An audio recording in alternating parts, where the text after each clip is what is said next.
Chinese and U.S. negotiators got down to work, meeting for a 13th round of high-level talks, this time in Washington.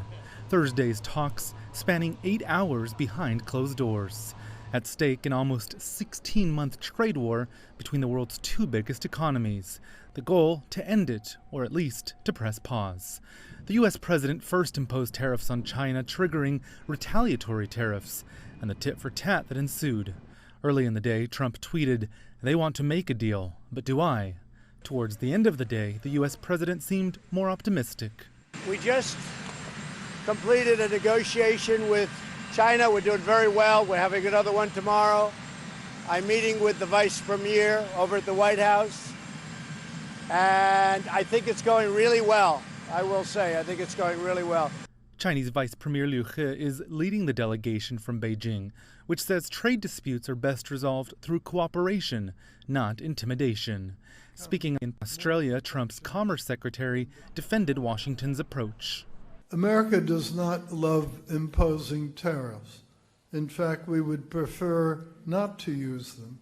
But after years of discussions and no action, tariffs are finally forcing a number of our trading partners that had taken advantage of us to pay attention to our concerns. The ongoing trade war has adversely affected both economies, and indeed the world. Here in the U.S., there are estimates the average American family is $600 worse off because of the tariffs, and that could go higher if more tariffs are imposed. And Europe is tipping into recession, experts say, in part as a domino effect from the trade war. More tariffs are coming on October the 15th. They're being raised on $250 billion worth of Chinese imports, from 25% to 30%. And on December 15th, just before the shopping holidays, a whole new round of tariffs. At that point, all Chinese imports will be taxed.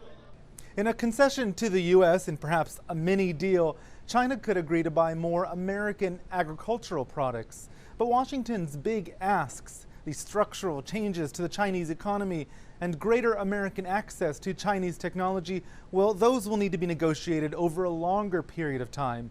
So the big question is, will these latest talks, which are really part of a marathon of sorts, will they achieve in setting up a clear path forward for more substantial negotiations?